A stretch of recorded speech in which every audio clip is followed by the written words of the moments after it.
Hello everyone welcome to school plus. Question अच्छी गोटे आयत घन आकृति विशिष्ट कुंडटी अच्छी एवं तार कुंडर भितरर दैर्घ्य प्रस्थ एवं उच्चता दे सारी जोटा कि 2 मीटर 1.5 मीटर एंड 1 मीटर जदि दे सारी से पचार कुंडटीर जलपूर्ण थिबा बेले सेथिरु 500 लिटर जल काढ़ी नेले अवशिष्ट केते लिटर जल कुंडरे रहिबो बुझिपाइले। देखो फास्ट से आपण मानक दैर्घ्य माने से आयत घन विशिष्ट गोटे कुंड अच्छी जो थे कि तार दैर्घ्य हूँ 2 मीटर प्रस्थ हूँ 1.5 मीटर। देखो कहीदे लेंथ हूँ आम के 2 मीटर ब्रेथ देछि 1.5 मीटर तापर देछि हाइट जोटा कि आमर देछि 1 मीटर। जदि दे सारी से आपण मानक पचार गोटे माने से कुंडरे जलपूर्ण थिला बेले सेथिरु जदि 500 लिटर पानी काढ़ी निया जाए तो सेथिरे आउ केते लिटर पानी रहिबो। देखंतु आपको नहीं जहाँ भी किसी कनसेप्ट अच्छे मुझे फास्ट आपको कहीदेवी तापर मुझे क्वेश्चन करी किंतु ता पूर्व गोटे एक्सट्रा इनफॉरमेशन अच्छी। देखो ओडिशार जहाँ भी किसी एग्जाम होती जहाँ भी किसी सब क्वेश्चन पड़ता माने प्रीवियस ईयर क्वेश्चन ताकू नहीं कि सब किसी वीडियो करी जोटा कि गोटे प्ले लिस्ट बनई आपकी जोटा कि मुझे प्ले लिस्ट लिंक आपको कमेंट सेक्शन में दे सारी तो आपकी से प्लेलिस्ट लिंक माध्यम से सब किसी वीडियो को आप विजिट करूँ जद्वारा कि आप किसी ना किसी नॉलेज गेन हम मोर ग्यारंटी। तो एबे आमे माने क्वेश्चन ऊपर को आसीबा जोटा कि से आपण मानको लेंथ दे सारछि ब्रेथ दे सारछि एवं हाइट दे सारछि। आपण माने देखो जल पूर्ण कथा कहिछि माने आपण माने कोन बाहर करिवे ना आपण माने बाहर करिवे वॉल्यूम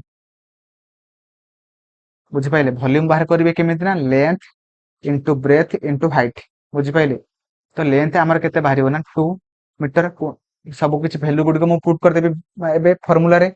तो लेंथ हमर हे गला 2 एंड ब्रेथ हे गला 1.5 एंड हाइट हे गला 1।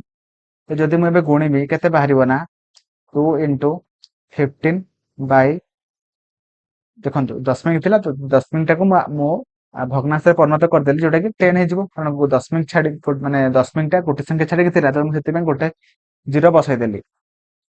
तो 2 रे एटा टोटल 5 एटा उते कर जिवो 3 तो हमर केते भालन ना 3 क्यूबिक मीटर बुझि पाइले। तो सही आयत घन विशिष्ट जो आमर आकृतिर जो कुंडटी थिला तार वॉल्यूम केते बाहरला ना वॉल्यूम बाहरला केते ना 3 क्यूबिक मीटर। 3 क्यूबिक मीटर मतलब कौन ना 3000 लिटर से जो 3 क्यूबिक मीटर वॉल्यूम विशिष्ट आयत घन कुंडरे तो आमर केते पानी धरिबो ना 3000 लिटर पानी धरिबो 3000 लिटर पानी धरिबो जोटा कि 3 cubic metre is equal to 3000 metre sorry 3000 litre.